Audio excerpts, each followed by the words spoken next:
Hello, it's Bailey and welcome back to my channel.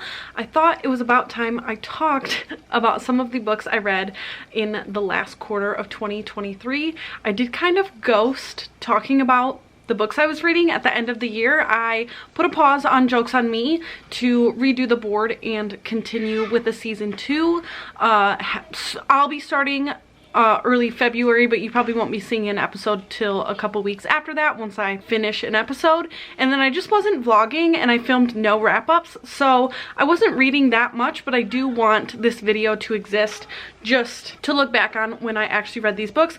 I'm not honestly going to be describing the books. I'll be giving you my star ratings and my stats here today. Some of these graphs do include like my overall 2023 stats. I'm not going to say those out loud, but you can kind of see where they rank in comparison. I will still be putting out a full video discussing my 2023 stats later this month. I am showing up to you a little less prepared than I usually am when I film these stats videos, so if it feels kind of jumpy, it's because I'm actually going to like look for the information, but onward we go. So in quarter 3, I read a total of 19 books. Like I said, this was definitely my worst quarter by far. Way below average for me. I physically read for a total of 58 hours, and that was a total of 3,859 pages. I did also listen to 30 hours of audiobooks. My reading speed was kind of low. This was about average for me this year. My average for the whole year is down compared to last year, but I read at an average of 66.5 pages an hour. I read 8 physical books, 6 ebooks, 3 audiobooks, and 2 ARCs. Somebody is very happy downstairs. There's loud baby giggles happening. Now, where I sourced these books from, 9 of them I did own. 1 I acquired, meaning I bought it like relatively close to when I read it. 5 were from my library. 3 were actually ARCs, and 1 I got from Libro FM. This is where I'm currently sourcing my audiobooks that I pay for from. For genres, I have 6 romance, 6 adventure,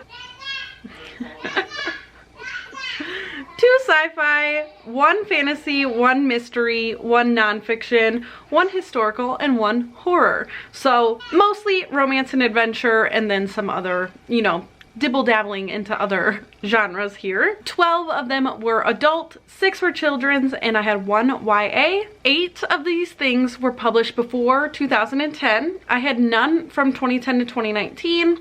On my recent backlist, I had 6, and then 5 actually published in 2023.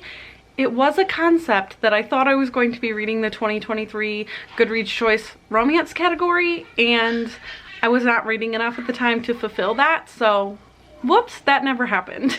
For my star ratings, I did have 1 DNF, then I had 1 1-star, 6 2 stars, 4 3 stars, 6 4 stars, and 1 5-star. I haven't calculated what that makes my average yet, but I will include it on the graphic. So now I am going to just quickly go through what all of these 19 books were. Again, I'm not going to say much about them.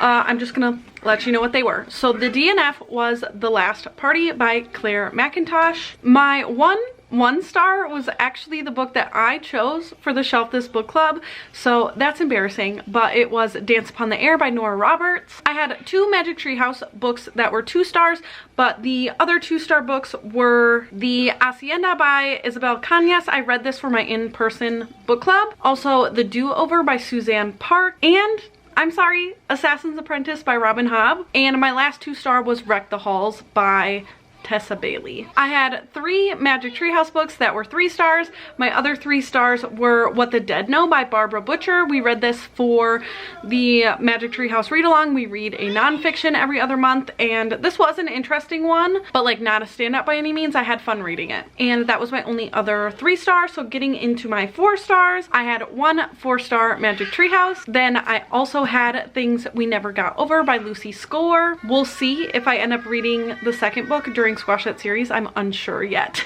There is so much noise, but there's nothing I can do about it. So next I have Romantic Comedy by Curtis Sittenfeld. I had Game Changer by Neal Shusterman. Big Neal Shusterman fan if you didn't know. I also read Lessons in Chemistry by Bonnie Garmis. The Anomaly, and Martine told me I don't pronounce his name right, but I still don't know how to speak French, so it is Herve Letellier, but she tells me that's wrong. Right here. And then my 1 5-star in an entire quarter was Curves for Days by Laura Mower. So there you have it. That's what I've been reading since you've been missing out, and I will be back with some more Squash It series vlogs, and my next sit down video will be my 2023 stats. Those should be a little more interesting than this, but I didn't want to let these books, you know, pass us by here. So thank you so much for spending some time with me today, and I'll see you again very soon. Bye.